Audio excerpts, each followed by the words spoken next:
आप सिर्फ एक ही डिंडोरा पीटते हैं, हमने धारा 370 हटा दी, 370 हटा दी। अरे भैया आपने 370 हटा दी तो उससे हमारे को क्या फायदा हुआ? मेरे को क्या मतलब धारा 370 हटे चाहे जाए भाड़ में, धारा 370 मुझे क्या लेने देना? धारा 370 हटने से इनको कोई फायदा नहीं हुआ। जब देश के सैनिकों पर पत्थर मारे जा रहे थे तब इनको बहुत फायदा हुआ, बहुत फायदा होता था। अब देश के अब पत्थरबाजी गायब हो गए। नहीं, धारा 370 हटने से पहले पत्थरबाज बहुत थे, अब उसके हटने में पत्थरबाज कहाँ चले गए? अब वो मैं उनको कह रहा हूँ ना, मैंने 8 बातें बता दी कि मैं कह रहा हूँ भ्रष्टाचार समाप्त करूंगा। जब आप भ्रष्टाचारियों को अपनी पार्टी में शामिल करके उनको आप मुख्यमंत्री बना रहे हो, बड़े पदों पे बिठा रहे हो, तो फिर कैसे भ्रष्टाचार समाप्त होगा? एक सेकंड, लेकिन आप इस चीज के मानते हैं ना कि उन्होंने घोटाले किए थे? ये मानते हैं ना उन्होंने घोटाले किए थे? पहले ये बताइए, आप मानते हैं कि उन्होंने घोटाले किए थे उन नेताओं ने? कांग्रेस मानती है उन्होंने घोटाले किए थे? किए थे। कांग्रेस की सरकार, कांग्रेस के पार्टी में जब तक थे वो तब तक घोटाले किए थे, खुद ही मानने हैं। आप खुद बताइए। ये लोकतंत्र का ये तकाजा है कि एक गवर्नमेंट अगर कंटिन्यू 10 साल रह गई तो 10 साल में उसके कार्यकाल में अगर पब्लिक संतुष्ट नहीं है, वो अपने वादों पे खरे नहीं उतर पाए, तो जनता की ये मानसिकता है कि भाई क्यों नहीं सरकार बदली जाए इस बार। अब मोदी जी ने 2014 में क्या कहा? मैं आऊँगा तो महंगाई 100 दिन में महंगाई कम कर देंगे हम लोग, और महंगाई कम कर देंगे, भ्रष्टाचार कम कर देंगे, न खाऊंगा न खाने दूंगा। मोदी जी ने सब कहा था। अब आपने पिछले 5 सालों में एक भी भाषण में मोदी जी अब कहते हैं क्या न खाऊंगा न खाने दूंगा? क्योंकि वो जानते हैं मैं भ्रष्टाचार समाप्त नहीं कर सकता। मैंने वादा किया था मगर नहीं कर पाए। आपने क्या वादा किया कि हम काला धन लेके आएंगे, 15 लाख रुपए सबको देंगे, मगर आप नहीं दे पाए। आपने क्या वादा किया? मैं 2 करोड़ रोजगार दूंगा। आपने क्या वादा किया? किसानों की आय दुगनी कर दूंगा। आपने क्या वादा किया कि सबका अपना मकान बन जाएगा, 100 स्मार्ट सिटी बनाएंगे, बुलेट ट्रेन लाएंगे। आप कुछ भी वादा आप काम नहीं कर पाए। आप सिर्फ एक ही डिंडोरा पीटते हैं, हमने धारा 370 हटा दी, 370 हटा दी। अरे भैया आपने 370 हटा दी तो उससे हमारे को क्या फायदा हुआ? मेरे को क्या मतलब धारा 370 हटे चाहे जाए भाड़ में, धारा 370 मुझे क्या लेने देना? मेरा तो रोजगार आपने खत्म कर दिया। मेरा रोजगार था 20,000 रुपए मेरे को मिलते थे, उद्योग उत्सव में मैं दुकान लगाता। वो उद्योग उत्सव उसके आप 10 दिन के 36,000 रुपए ले रहे हैं, हमारे को लूटने का काम कर रहे हैं। हम काम नहीं हो। आपको मैं रोकना चाहूंगी। नाम क्या हुआ? नाम क्या हुआ? मेरा आशीष। क्या बता? 370 की सर बात कर रहे हैं। धारा 370 हटने से इनको कोई फायदा नहीं हुआ। जब देश के सैनिकों पर पत्थर मारे जा रहे थे तब इनको बहुत फायदा हुआ, बहुत फायदा होता था। अब देश के अब पत्थरबाजी गायब हो गए। नहीं, धारा 370 हटने से पहले पत्थरबाज बहुत थे, अब उसके हटने में पत्थरबाज कहाँ चले गए? अब वो तो बोल रहे हैं उनको तो कोई बेनिफिट नहीं हुआ, तो हटाना वेस्ट था एकदम। बेनिफिट हुआ। हमारे देश के आर्मी मैडम के ऊपर जो पत्थर बरसाए जा रहे थे, आज वो पत्थरबाजी गायब हो गए, तो मैम ये तो फायदा हुआ। धारा 370 हटने से रोजगार वहाँ पे लगेंगे, कंपनियां जाएंगी, ये तो सर को मालूम होगा। नहीं सर नहीं बोलेंगे मैम, सबसे पहली बात ठीक है। और दूसरी बात सर कह रहे थे अभी स्टार्टअप की, 2014 से पहले सर कितने स्टार्टअप थे और 2014 में कितने स्टार्टअप है ये बताइए। ऐसा है स्टार्टअप की बात कर रहा होता है ना, जैसे राहुल गांधी कहते हैं, हकीकत में मैं कहता हूँ रोजगार कौन देता है? बड़े बड़े उद्योगपति इतना रोजगार नहीं देते, जो छोटे और मध्यम दुकानदार है उनसे रोजगार क्रिएट होता है। मगर इन्होंने क्या किया? हमारे जैसे हम लोग क्या है, कोई बड़े उद्योगपति नहीं है हम, और मैं नौकरी भी नहीं करता हूँ, मगर मैं बड़ा उद्योगपति नहीं हूँ। मैं अपना छोटा काम धंधा करता था, मेरा अपना खुद का बच्चों का रेडीमेड का काम था, जिसमें मैं स्टाल लगा। गरीबों को लूटने का काम हो रहा है। जैसे जो छोटे बिजनेसमैन है ना, उनका धंधा खत्म हो गया। उनका धंधा जब से GST लगा है ना, तो हर एक माल की कॉस्ट बढ़ गई। जब कॉस्ट बढ़ेगी तो आदमी परचेजिंग पावर लोगों की कम हो गई। पहले जितनी सेल होती थी आज उससे आधी सेल होती है। पहले आज सेल आधी होती है। तो इन्होंने बोला कि कॉस्ट बढ़ गया, इन्होंने बोला, लेकिन नीड्स तो कम नहीं हुए ना। नीड्स तो दिन पर जरूरत तो उतने बढ़ते जा रहे हैं, रिक्वायरमेंट तो बढ़ती जा रही है।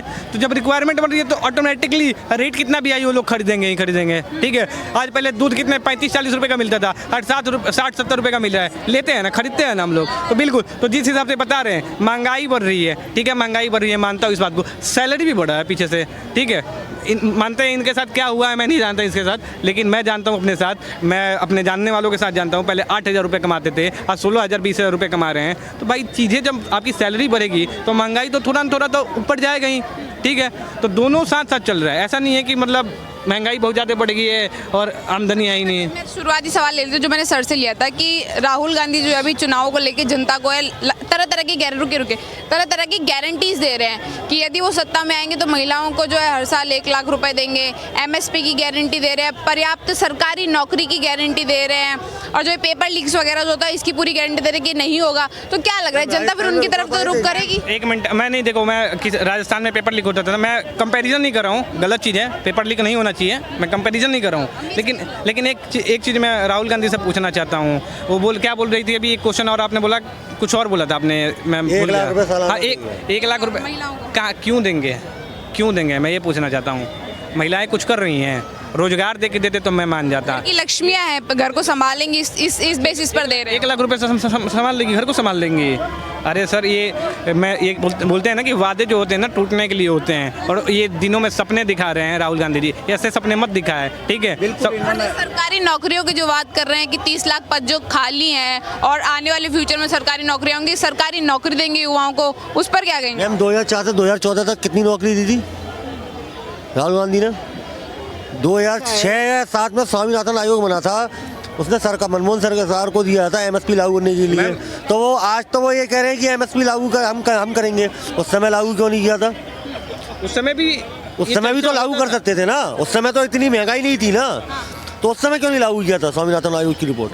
आज तो वो सीना चौड़ाए कहते हैं कि साहब हम एमएसपी लागू करेंगे, तो उस समय क्यों नहीं किया था उन्होंने? 2014 में मोदी जी ने कहा था हम अगर सरकार में आएंगे तो स्वामीनाथन आयोग के एमएस स्वामीनाथन के अनुसार 50% ऐड करके हम एमएसपी लागू करेंगे। मोदी जी अब मुकर गए बात को, अब किसान उनकी बात पकड़ लीगा। आपने वादा किया तो आप वादा खिलाफी क्यों करते हैं? अब आप क्यों नहीं दे रहे हैं एमएसपी? यही तो बात है। उस समय गुजरात के मुख्यमंत्री थे वो, उस समय मनमोहन सिंह की निंदा करते थे, मनमोहन सिंह की बुराई करते थे कि आप एमएसपी क्यों नहीं दे रहे हैं? जनता से वादा किया कि हम सरकार में आएंगे एमएसपी देंगे, मगर मोदी जी अपने वादे से मुकर गए। वो सारे वादों से मुकर गए। वो ये कहते हैं कि मैं न खाऊंगा न खाने दूंगा, मैं भ्रष्टाचार समाप्त करूंगा, मैं भ्रष्टाचार समाप्त करूंगा। ऐसे तो 2020 में भगवंत मान ने भी तो वादा किया था कि हम पंजाब के किसानों को एमएसपी देंगे, वो वादा पूरा कर दे। उन्होंने वो क्यों नहीं वादा पूरा कर रहे हैं? आप बताइए, वो क्यों नहीं वादा? स्टेट गवर्नमेंट ने भी तो प्रॉमिसेस किए थे हम करेंगे, वो क्यों नहीं दे रही? सेंट्रल गवर्नमेंट नहीं दे रही। ऐसा है कि जो कोई भी सरकार हो, अगर वादा किया है तो पब्लिक के साथ विश्वासघात नहीं होना चाहिए, वादा पूरा करना चाहिए, चाहे सरकार कुछ भी हो। पर एक बात मैं कहता हूँ, जहाँ तक अगर कंपैरिजन देखा जाए, हर सरकार में कुछ न कुछ कमियाँ होती है, मगर अगर कंपैरिजन में देखा जाए तो मोदी से कहीं बेहतर है केजरीवाल। क्योंकि आज पूरे देश में जहाँ 6% महंगाई है, दिल्ली में 3% महंगाई है। दिल्ली में महंगाई की मार इतनी नहीं है, दिल्ली में फिर भी दूसरे देश की तुलना में दिल्ली में कम है महंगाई, और उसका कारण है दिल्ली के अंदर, मैं एक बात बताता हूं, दिल्ली के अंदर लोगों को क्या है कि जो आर्थिक भार परिवारों पे कम है, क्योंकि उनको बिजली का बिल, पानी का बिल, ये उनको फिलहाल सेंट्रल गवर्नमेंट पर आते। सुनिए, आप बोल रहे हैं कि जो प्रॉमिसेस करते हैं, जो जनता में जो बोला जाता है कि हम ये करेंगे, तो क्या लग रहा है मोदी जी प्रॉमिस करके आए थे जनता में, उसमें से वो कुछ भी काम नहीं कर रहे? नहीं उतरे वो मैं उनको कह रहा हूँ ना, मैंने 8 बातें बता दी कि मैं कह रहा हूँ भ्रष्टाचार समाप्त करूंगा। जब आप भ्रष्टाचारियों को अपनी पार्टी में शामिल करके उनको आप मुख्यमंत्री बना रहे हो, बड़े पदों पे बिठा रहे हो, तो फिर कैसे भ्रष्टाचार समाप्त होगा? हेमंत विश्व शर्मा, उनके ऊपर ईडी की जांच चल रही थी, आप वो बीजेपी में आ गए, उनको आपने मुख्यमंत्री बना दिया। और ये महाराष्ट्र के अंदर अजीत पवार जिसके ऊपर आपने आरोप लगाया, 4 दिन पहले आरोप लगाया कि ये 70,000 करोड़ रुपए का घोटाले का आरोपी है, जैसे ही वो बीजेपी में आया उसको आपने मुख्यमंत्री बना दिया। एक सेकंड, लेकिन आप इस चीज का मानते हैं ना कि उन्होंने घोटाले किए थे? ये मानते हैं ना उन्होंने घोटाले किए थे? पहले ये बताइए, आप मानते हैं कि उन्होंने घोटाले किए थे उन नेताओं ने?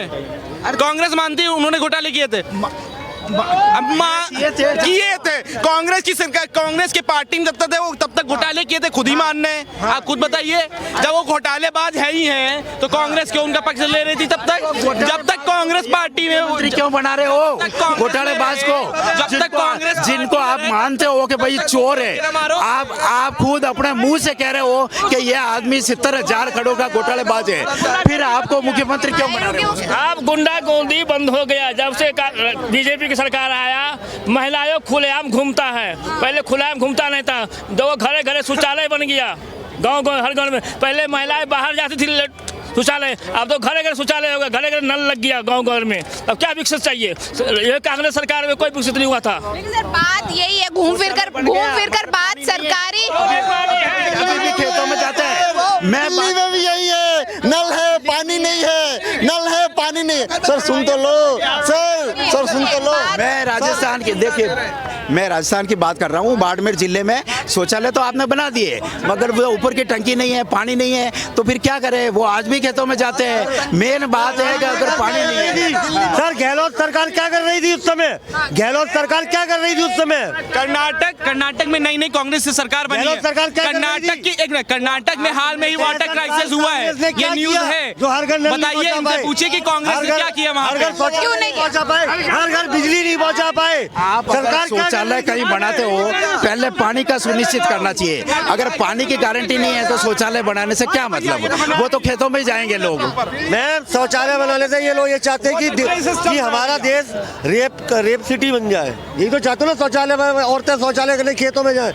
शौचालय बनाने का कोई फायदा नहीं हुआ आपकी नजरों में। मैं तो देख रहा हूँ नहीं हुआ। सुनिए मेरा सवाल सुनिए, एक सेकंड रुकिए। सर सवाल मोदी वहाँ तो जाएंगे नहीं कि भैया चलो शौचालय खेत से पकड़ के, वो तो पब्लिक देखेगी ना। सवाल पे आ जाते हैं सर।